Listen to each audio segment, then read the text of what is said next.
आणि बुलेटिनच्या सुरुवातीलाच महत्त्वाची बातमी, अर्थातच राज्य सरकारकडे तब्बल 80,000 कोटी रुपयांची थकबाकी आणि त्यामुळे कंबरड मोडलेल्या राज्यातल्या कंत्राटदारांमध्ये एका नव्या घोटाळ्यानं खळबळ माजली आहे। ग्रामविकास विभागाच्या 25/15 या योजनेअंतर्गत विकास कामांचे कोट्यवधी रुपयांचं एक बनावट शासन निर्णय उजेडात आलाय। धक्कादायक म्हणजे या बनावट शासन निर्णयाच्या GR आधारे अहिल्यानगर जिल्ह्यात तब्बल 7 कोटी रुपयांची वेगवेगळी विकास कामं पूर्ण झाल्याची बाब समोर आली। त्यामुळे ग्रामविकास विभागाने तातडीने याची गंभीर दखल घेत राज्यातील सर्व जिल्हा यंत्रणांना सतर्कतेचे आदेश दिले। तसंच अहिल्यानगर प्रकरणामध्ये जबाबदार असलेल्यांविरोधात फौजदारी गुन्हा दाखल करण्याची कारवाई करावी असेही निर्देश दिलेले आहेत।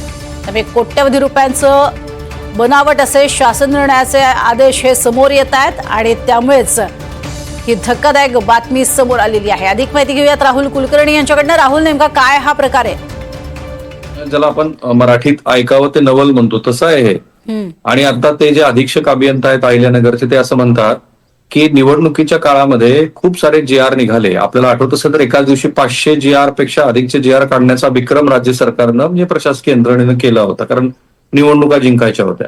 आणि म्हणून आता तेव्हाच सगळं संदर्भ त्यांनी आता असा लावला आहे की तेव्हा पडताळणीच आम्हाला करता आली नाही आणि म्हणून थोडी नाही 7 कोटी रुपयाची कामं ही बोगस GRच्या आधारावरती अलॉट केली गेली। आता याच्यामध्ये निधी कसा दिला, ज्या अधिकाऱ्यांनी या संदर्भातला निर्णय घेतला त्याचं काय, या सगळ्याचा विचार करून ग्रामविकास विभागाचे सचिव श्री एकनाथ डवले यांनी असं म्हटलंय की राज्यातल्या सगळ्याच जिल्हा ग्रामपंचायती किंवा जिल्हा स्थानिक यंत्रणांनी अशा GRची पडताळणी करावी, कारण 25/15 हा जो हेड आहे हा हेड फार महत्वाचा असतो। खास करून वित्त आयोगाचे जे पैसे आलेले असतात किंवा थेट मंत्रालयात, आणि हे दुर्दैव आहे की मंत्रालयामध्ये जाऊन चिरीमिरी देऊन 25/15ची कामं आणली जातात, हे वास्तव आहे।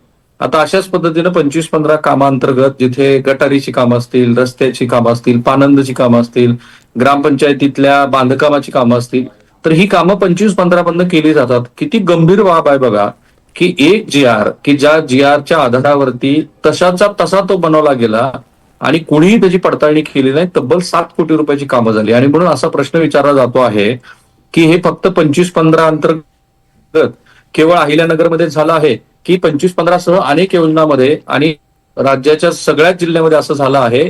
असं झालं असेल तर या घोटाळ्याची व्याप्ती किती, असाही आता प्रश्न विचारला जातो आहे। आता याची चौकशी होईल आणि त्यानंतर सत्य बाहेर येईल तेव्हा कळेल। नक्कीच, मात्र अत्यंत धक्कादायक म्हणावं लागेल की या सगळ्याकडे ज्या पद्धतीनं दुर्लक्ष होतंय ते मात्र अर्थातच